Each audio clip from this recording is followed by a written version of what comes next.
봅시다 라는 제목을 가지고 여러분들과 함께 말씀을 전하려고 합니다.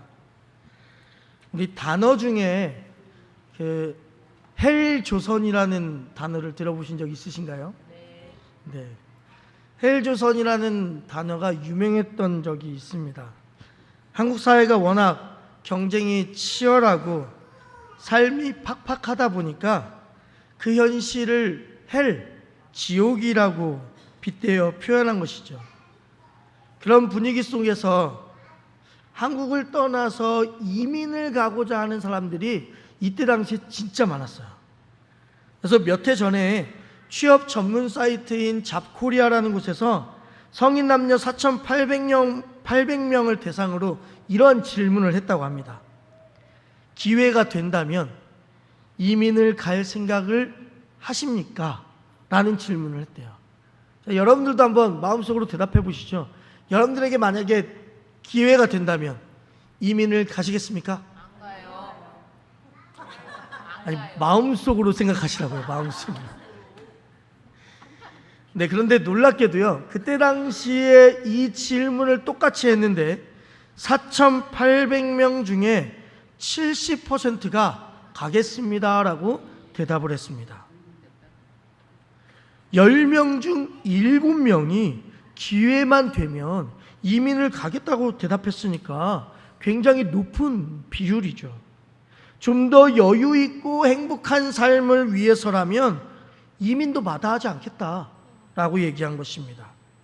그만큼 많은 사람들이 지금의 삶보다 조금 더 나은, 조금 더 행복한 인생을 꿈꾸고 있기 때문에 그렇습니다. 오늘 본문을 좀 보면요, 고린도전서가 기록되던 무렵에 고린도 교회에는 분쟁과 다툼이 있었습니다. 그 분쟁과 다툼이 뭐였냐면 우리 오늘 본문의 18절 말씀 볼까요? 함께 읽겠습니다. 할례자로서 부르심을 받은 자가 있느냐? 무할례자가 되지 말며 무할례자로 부르심을 받은 자가 있느냐? 할례를 받지 말라. 아멘. 신하루 씨 조용히 하세요. 자, 당시 고린도 교회 안에는 할례를 받은 그리스도인들과 할례를 받지 않은 그리스도인들이 함께 살고 있었단 말이에요. 유대인들은 태어나면서부터 할례를 받았고 그 상태에서 예수를 믿어요. 그리고 그리스도인이 되어요. 자연스럽게요. 그런데 반면 이방인들에는요, 할례 없이 예수님을 믿었고 신앙생활을 하기 시작합니다. 즉 신앙의 출발점이 서로 달라요. 그런데 바로 이 차이에서, 신앙의 출발점이 다르다는 이 차이에서 분쟁이 일어나요. 유대인 출신 그리스도인들은 이렇게 주장합니다. 적어도 진짜 그리스도인이 되려면 우리처럼 할례를 받아야 돼. 이렇게 주장하죠. 그러나 이방인 출신 그리스도인들은요, 그 주장에 대해서 반박합니다. 아니, 예수님만 믿으면 되지 굳이 할례가 필요 있냐. 결국 할례 문제로 다툼이 생기는 거예요. 사실 할례는 좋은 거야, 안 좋은 거야? 결국 할례는요, 정확하게 말씀드리면 좋은 거예요. 좋은 거. 왜요? 하나님의 백성이 되었다는 표시 아니에요, 그죠? 그렇기 때문에 좋은 거예요. 할례는 좋은 거예요.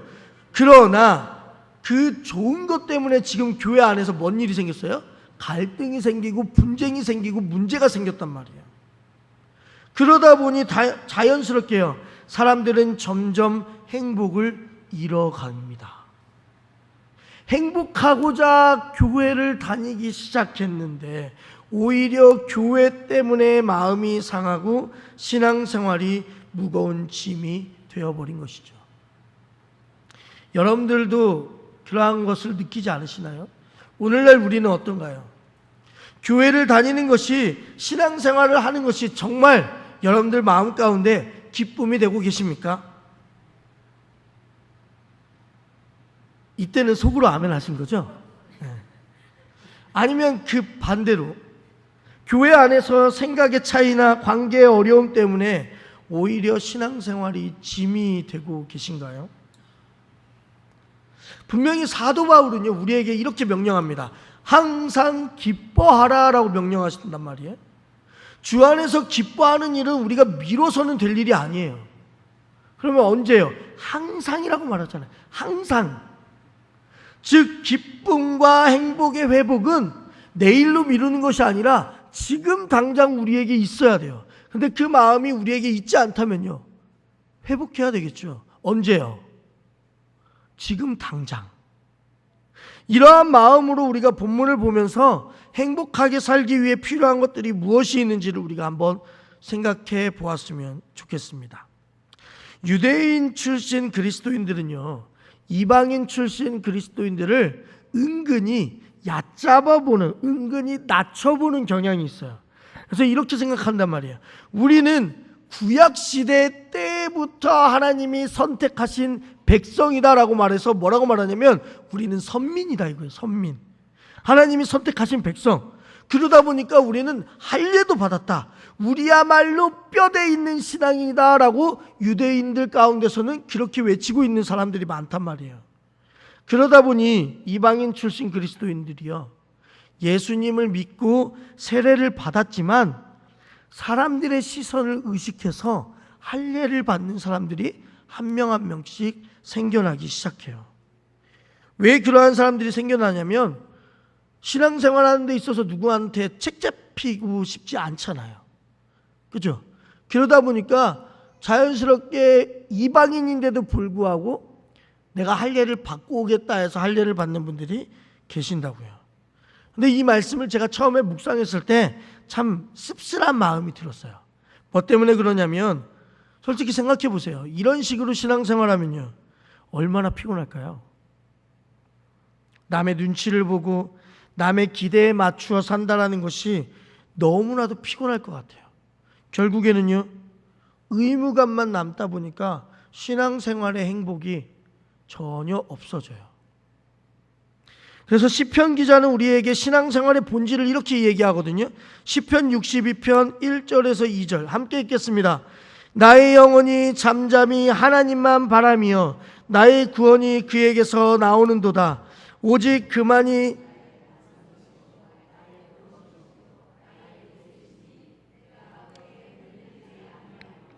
자, 시편 기자가 말하는 신앙생활의 중심이 뭐예요? 하나님만 바라보라는 거예요. 하나님 한 분만을 바라보는 거예요. 나의 영혼이 잠잠히 하나님만 바라볼 때 분명히 써있죠. 흔들리지 않는 평안과 기쁨이 우리에게 주어진다고요. 그런데 지금 고린도 교회에서는 무슨 일이 일어나요? 이 말씀과는 정반대의 일이 일어난단 말이에요. 사람을 보고 하나님을 봐야 되는데 사람을 보고 사람의 눈치를 보고 사람의 기대만 채우는 것이 신앙의 중요한 기준이 되어버렸다고요. 그래서 바울은 이러한 상태에 있는 사람들을 뭐라고 얘기하냐? 사람의 종이라고 표현한단 말이에요. 사람의 종. 하나님을 바라봐야 될 성도가, 즉 하나님의 종이 되어야 되는 성도가 누구를 바라보고 있다고요? 사람을 바라보고 있다고요. 그러니 하나님의 종이 아니라 사람의 종이 되어버리는 거예요. 요한복음에는 우리가 잘 알고 있는 향유를 깨뜨리는 막달라 마리아의 이야기를 잘 알고 있습니다. 예수님이 십자가를 지시기 전에 마리아는 향유 한 병을 주님께 부어드리면서 예수님의 발을 씻겨드립니다. 그때 제자 중 하나가, 그 제자가 누구예요? 예수님을 30에 판 가룟 유다라고 하는 사람이 갑자기 끼어들면서 이렇게 말해요. 아니 왜 그 비싼 향유를 팔아서 가난한 사람을 돕지? 왜 하필 예수님의 발에 부으려 하느냐라고 얘기하는 거죠. 그런데 그때 막달라 마리아가요, 주변의 시선에 마음 쓰지 않습니다. 온전히 예수님께만 집중합니다. 사람의 기대가 아니라 주님의 마음에 초점을 맞춰서 결국에는 어떻게 해요? 예수님의 발에 향유를 붓습니다. 사실 가룟 유다는 마리아가 향유를 붓는 이유를 전혀 몰랐어요. 물어보지도 않았고 단지 가룟 유다의 두 눈에 비친 걸로만 말을 했단 말이에요. 만약 마리아가 유다의 지적을 듣고 그 마리아가 하려고 했던 행동이 주춤했다면 어떤 느낌이 들었을까요? 예를 들면 이런 거겠죠? 내가 향유를 만약에 예수님께 부었을 때 저 가룟 유다라는 사람이 나를 트집 잡으면 어떡하지? 안 되겠다. 오늘 그냥 조용히 예수님의 말씀이나 듣고 집에 나가자 라고 생각했다면요, 이렇게 사람에게 신경 쓰고 사람의 기대를 채우려 했다면 마리아는요, 헌신의 기쁨과 행복을 누릴 수 없었을 거예요. 더 나아가서 이 마리아의 아름다운 이야기도 성경에요 절대로 기록되지 않았을 거예요. 우리가 신앙생활에서 회개해야 될 지점이 바로 이 부분이에요. 다른 사람의 말과 행동을 자꾸만 내 입장에서 판단하려고 한다는 거예요. 상황도 사연도 모른 채 내 눈에 보이는 것만으로도 단정짓는 습관, 그러한 판단은요, 여러분, 교회 공동체를 경직시키고 사람의 종이 되게 만든단 말이에요. 제가 익산에 있는 교회에 부목사로 처음 부임했을 때 이러한 일이 있었어요. 이제 처음 부임하다 보니까 담임 목사님께서 이제 오후 예배 때 예배 설교를, 부임 설교를 시키셨고, 그 부임 설교 때 축도를 할 수 있도록 허락해 주셨어요. 그래서 축도를 하는데 제가 이제 평소에 축도하는 것처럼 이렇게 두 팔 딱 벌리고 마지막에 축원하옵나이다 아멘 하고 외치고 이제 예배가 끝났단 말이에요. 근데 이전 제가 그렇게 하는 이유는 이전 노회에서도 그랬고, 제가 지금까지 늘 봐왔던 목사님들이 항상 축원하옵나이다 하고 끝나기 때문에 저도 그렇게 끝냈어요. 그런데 그날 처음 부임해서 축도를 한 그날에 한 교인이 저를 찾아왔습니다. 그리고 저한테 이렇게 얘기해요. 목사님, 축도는 축원하옵나이다가 아니라 있을지어다 라고 끝내야 됩니다. 이게 성경적입니다 라고 이야기하시더라고요. 그래서 저는 솔직히 성경을 찾아볼까 라고 생각하다가 그래도 그 성도님이 저를 생각하는 마음에, 저를 이해해주고 아껴주시는 마음에 그랬겠지라는 생각을 했습니다. 그래서 그 다음 주에 저에게 또 한 번의 설교 시간이 주어져서 제가 또 축도를 했죠. 그래서 그 성도님이 앉아 계시니까 그 성도님이 이야기한 대로 내가 축도를 해야 되겠구나 해서 마지막에 있을지어다 하고 끝났어요. 그리고 나서 이제 그다음 한 몇 주가 지난 뒤에 또 오후 예배 설교 시간이 되니까 또 축도를 해야 되잖아요. 그분이 앉아 계신 거예요. 그러다 보니까 그때부터 저한테 어떤 생각이 들었냐면 축도 시간이 되게 부담스러워졌어요. 축도는 말 그대로 목회자가 그 설교의 내용을 가지고 그 설교의 말씀대로 살아가기를 원하는 마음을 다 담아서 마지막에 선포하면서 기도하는 게 바로 축도거든요. 그런데 그 축도의 내용보다 축도의 말토씨 하나 안 틀리려고 쩔쩔매며 노력하고 있는 제 모습이 보이기 시작한 거예요. 이게 있을지어다로 해야 되는지 축원하옵나이다로 해야 되는지. 그래서 인터넷을 찾아보니까요, 처음에 지금은 우리 주 예수 그리스도의 은혜와 이걸로 하든지 이제는 우리 주 예수 그리스도의 은혜와 이걸로 시작하는지도 서로 싸우면서 나와 있는 인터넷에 기사들이 있었어요. 또 어떤 분은 유머러스하게 시방은 하면서 이제 시작하는 분들도 계셨다는 것이죠. 그런데 여러분 생각해 보세요. 어디에 초점이 맞춰져 있어야 돼요? 단어 하나하나가 그렇게 중요한 거예요? 여러분 축도하는 데 있어서 단어 하나하나 한 문장 한 문장이 여러분들의 인생에 있어서 죽고 살기를 반복합니까? 절대 그러지 않아요. 그러니 여러분들도 마찬가지셨으면 좋겠어요. 진짜 죽고 사는 문제가 아니라면 다른 사람 판단하지 마세요. 내 기준에 상대를 끼워 맞추려고 하지도 마세요. 서로를 판단하고 내 기준을 주장하기 시작하면요, 우리는 다 사람의 종이 될 수밖에 없어요. 그렇게 되는 순간 봉사는 의미가 되어버리고요, 관계는 짐이 되어버리는 거예요. 그러면 결국에는요, 그 신앙의 기쁨은 자연스럽게 잃어버리게 돼요. 여러분 참으로 안타까운 게 뭐냐면 수많은 한국 교회들 가운데 수많은 성도들이 교회를 떠날 때가 있어요. 그 교회를 떠나는 이유 중에 대부분이 차지하는 이유가 뭔지 압니까? 다른 사람의 이야기를 듣고 떠나요. 나는 나대로 신앙생활을 하고 싶은데 갑자기 어떤 사람이 나타나서 그렇게 신앙생활하면 안 됩니다. 이건 이렇게 해야 됩니다. 라고 말하니까 떠나는 거야.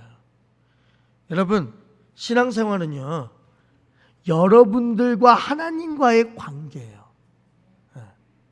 물론 우리가 구역이라는 이름으로 묶여져 있고 신도회라는 이름으로 묶여져 있고 광림교회라는 이름으로 묶여져 있는 건 사실이에요. 그런데 개인과 하나님의 만남이 제대로 이루어지지 않으면요, 신도회든 구역이든 광림교회든 그런 게 아무것도 들어오지 않는다니까요. 먼저는 나 자신과 하나님과의 관계를 회복하기 위해서 이 예배를 지금 여러분들이 드리고 있는 거예요. 그러니까 참견하지 마세요. 적어도 예배 시간만큼은 누가 뭘 하든 간에 참견하지 마세요. 참견하지 마세요. 우리 고린도전서 7장 19절을 한번 볼까요? 고린도전서 7장 19절 함께 읽겠습니다. 할례 받은 것도 아무것도 아니요 할례 받지 아니하는 것도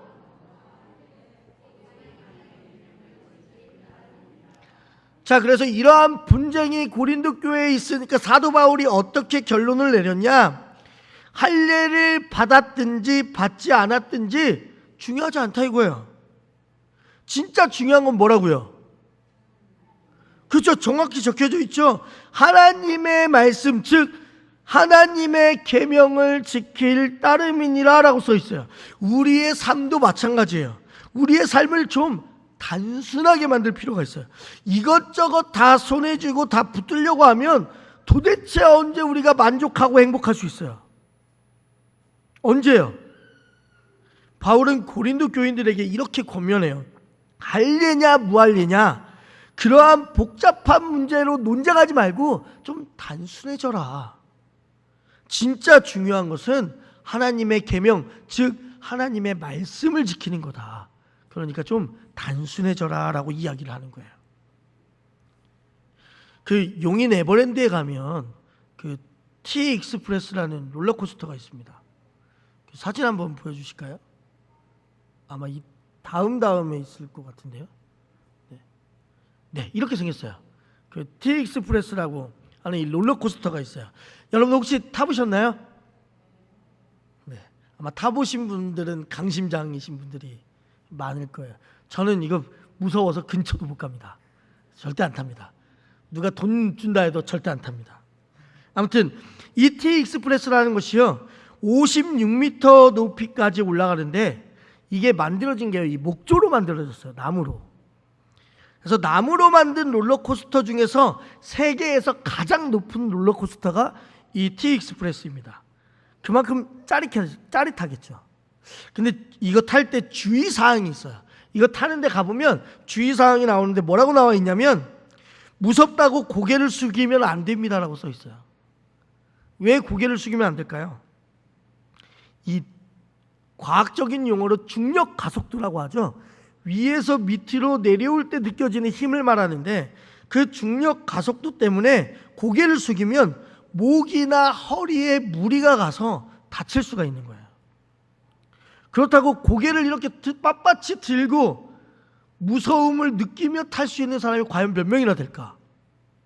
물론 많지는 않아요. 그런데 고개를 빳빳이 들고 타면 탈선하지 않을까라는 걱정이 있단 말이에요. 근데 여러분 이거 탈 때 꼭 기억하셔야 될 게 있어요. 아무리 무서워도요 기차는 레일 위에 올라가 있을 때 가장 안전한 거야. 그러지 않겠어요? 레일을 벗어나면요 그대로 바로 끝나는 거예요.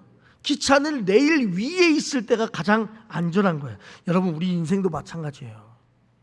우리 인생도요 말씀이라는 레일 위를 달릴 때야 비로소 그때가 가장 안전한 거예요. 그 레일 위에서 우리는 비로소 안심할 수 있고 행복할 수 있다고요. 바울이 지금 고린도 교회에 말하고 있는 것도 바로 그거예요. 너희가 붙들어야 될 레일은 할례를 받았냐 받지 않았냐가 중요한 것이 아니라 성도는 말씀을 붙들어야 되니까 너희는 말씀의 레일 위에 올라가 있어라 라고 말하는 거예요. 그래서 여러분 하루에요 잠시라도 성경 구절을 좀 읽었으면 좋겠어요. 하루라도 묵상했으면 좋겠어요. 하루라도 하나님의 말씀을 순종해 보려고 노력했으면 좋겠어요. 여러분 핸드폰 다 있잖아요. 핸드폰에 참 좋은 기능이 뭐냐면 설정 하나만 해놓으면요, 하나님의 말씀이요 매일매일 업데이트 되어서 문자로 와요. 얼마나 좋아요. 얼마나 좋아요. 여러분, 그러면 삶이, 하나님의 말씀을 보면 우리의 삶이 복잡해지지 않아요. 단순할수록 분명해지고 단순할수록 우리가 행복해질 수 있는 거란 말이에요. 본문 17절도 한번 볼까요? 고린도전서 7장 17절 읽겠습니다. 오직 주께서 각 사람에게 나눠주신 대로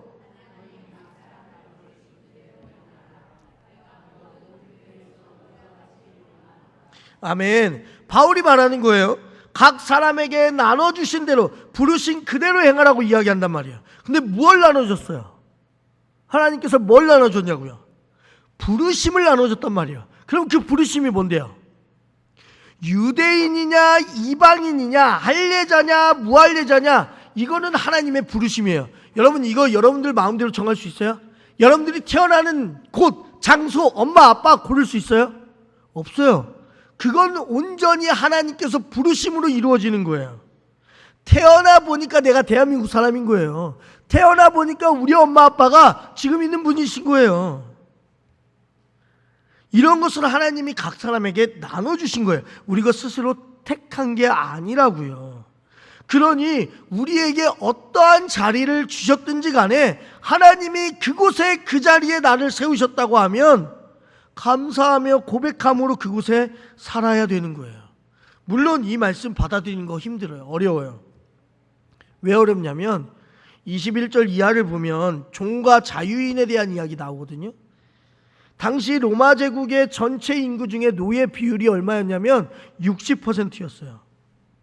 소수의 로마 시민권자를 위해서 다수의 노예와 천민이 존재했단 말이에요. 그런데 놀랍게도 그 당시 노예를 인간답게 대했던 곳이 어디예요? 교회예요. 교회였어요. 모든 사람이 하나님의 형상대로 지음받았다는 말씀 때문에 교회 안에서만은 노예도 일반 사람 취급을 해줬다고요. 그 교회 구성원들도 마찬가지였거든요. 그때 당시에 교회 구성원들도 60%가 노예였어요.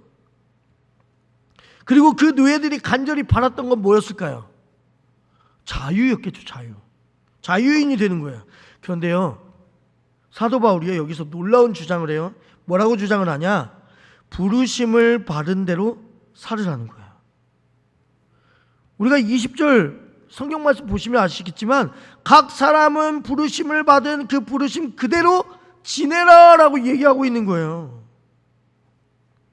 그들이 간절하게 바랐던 건요, 내가 교회 다니고 하나님 믿으면 내 신분이 자유인이 되지 않을까, 이러한 믿음으로 교회를 다니기 시작했는데 사도 바울이 깜짝 놀랄 주장을 하죠. 부르심을 받은 부름대로 그대로 살아라 이거예요.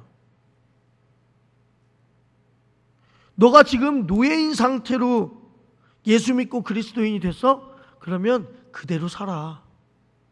그러면 그대로 살아. 우리는 좀 더 나은 삶을 원하잖아요. 그죠? 너가 노예로 살고 있어? 그럼 예수님 만나야 돼. 예수님 믿어야 돼. 그러면 너의 인생이 짜자잔하고 자유인이 될 거야 라고 말하는 게 오히려 기독교인답죠. 그런데 전혀 그런 게 아니라니까요. 우리 있는 그 상태 그대로 살으라는 거야. 왜요? 우리의 행복을 결정짓는 것은요, 여러분, 외부의 조건이 아니에요. 외부의 조건으로 여러분들의 행복이 결정되지 않아요. 어떤 상황에 있든지 하나님과 동행하며 그분의 자녀로 살아갈 때야 비로소 그게 바로 진짜 성도의 행복이란 말이에요. 그러니까 외부의 것이 무슨 필요가 있겠어요. 여러분들이 아무리 예수님 안 믿고 돈 억만금을 벌어보십시오. 하나님이 그거 한 번에 여러분들의 생명 취하시면요, 그거 종이 쪽지에 불과해요. 안 그러겠어요? 여러분들이 아무리 좋은 가족 안에서, 여러분들이 아무리 좋은 차를 사고 좋은 집을 살아가고 있다 해도 하나님이 그 모든 것들 다 없애버리시면요, 그 행복 날아가는 거 아니겠어요? 그런데 하나님과 동행하면서요, 그분의 자녀로 살아갈 때 그것이 바로 성도의 진짜 행복이라는 것을 우리가 느낄 때가 있어요. 언제요? 내가 죽을 죄인임에도 불구하고 살려주셨다는 것, 그것만으로도 얼마나 감사해요. 얼마나 행복해요. 여러분들이 이 자리에 이 시간에 눈 떠서 여러분들의 두 발로 걸어 나올 수 있다는 게 얼마나 감사해요. 여러분들이 진짜 제대로 건강하고 여러분들이 떵떵거리면서 살 수 있는 그러한 행복을 원하시면 여러분 하나님 찾아요? 제가 매번 말씀드리잖아요. 등 따시고 배부르면 여러분 하나님 안 찾는다니까요. 우리는 정말 간사한 사람들이라 하나님 안 찾아요. 창세기에 나오는 요셉 보세요. 그는 형들에게 붙들려서 애굽의 노예로 팔려가요. 절대로 행복할 수 없는 인생처럼 보여요. 하지만 나중에 요셉이 형들을 다시 만났을 때가 있어요. 그때 이렇게 고백해요. 창세기 45장 5절 말씀 읽겠습니다. 당신들이 나를 이곳에 팔았다고 해서 근심하지 마소서, 한탄하지 마소서. 하나님이 생명을 구원하시려고 나를 당신들보다 먼저 보내셨나이다. 아멘. 요셉이 애굽에서 종으로 살았던 어느 순간 깨닫게 되었어요. 아, 형들이 나를 실어서 팔 것처럼 나는 느껴졌었는데, 아, 하나님의 뜻을 깨닫고 나 보니까 하나님이 나를 이곳에 보내신 거구나. 그러자 그 순간부터요, 삶을 바라보는 관점이 달라집니다. 이 자리에 나를 보내신 하나님이 나에게 원하는 게 무엇일까? 그것부터 하나하나씩 생각하게 되는 거예요. 그때부터요, 요셉의 인생이 달라지기 시작해요. 요셉의 인생이 달라져요. 그래서 형들을 만났을 때 복수하는 게 아니라 어떻게 되는 거예요? 용서하는 거예요. 당신들이 나를 이곳에 팔았다고 해서 근심하지 마십시오. 저 다 용서했습니다. 라고요. 남아공에 넬슨 만델라 대통령이 있습니다. 뭐 지금은 이제 타계에서 안 계신 분이시지만 이 대통령이 27년간 감옥에 갇혀 있었습니다. 그리고 석방되어서 나온 순간 어느 기자가 이분한테 물었어요. 어떻게 그 긴 세월 동안 감옥에서 생존할 수 있었습니까? 라고 물어보니까 이 만델라 대통령이 이렇게 대답합니다. 나는 감옥에서 생존해 있는 것이 아니었습니다. 나는 준비하고 있었습니다. 남아공이 화해하고 하나 되는 꿈을 꾸며 그날을 나는 준비하고 있었습니다. 라고 이야기하더라고요. 즉, 이 만델라 대통령이 그 오랜 기간을 버틸 수 있었던 이유는요, 그 마음, 그 관점 때문에 버틸 수 있다고요. 우리 성도도 마찬가지예요. 하나님이 나를 이 자리에 보내셨다라는 마음이 정말 중요한 거예요. 그 마음이 없으면요, 우리는요, 인생을 살아가는 데 있어서 되게 소극적으로 살게 돼요. 늘 피하려고 하고 떠나려고 하고 궁리만 하게 된단 말이에요. 한번 생각해 보세요. 우리 뭐 청년들, 젊은 분들 있지만 여러분들이 취업하고 결혼하고 삶이 안정된 이후에만 행복한 삶을 살 수 있을까요? 그렇지 않잖아요. 솔직히 따져봐요. 아니, 취업을 해야만 행복한 인생을 사는 게 아니라 취업을 준비하고 있는 중에도 행복하게 살 수 있어요. 결혼을 해야만 행복하게 사는 게 아니라 싱글임에도 불구하고 행복한 삶을 살 수 있어요. 그리고 여러 상황으로 인해서 불안하고 흔들릴 때에도요, 우리는 행복한 삶을 살 수 있어요. 뭐 때문에요? 하나님이 우리와 함께 계신다는 것만 알면 내가 어떤 상황에 처해 있든지 간에 행복하게 살 수 있단 말이에요. 그런데 사단이요, 꼭 여러분들에게 이렇게 꼬드긴다고요. 행복을 끝없이 뒤로 미루게 해요. 야, 너 행복하고 싶어? 여러분 행복하고 싶습니까? 그러면 여러분 뭔가를 이루세요. 우리 청년들 행복하고 싶어요?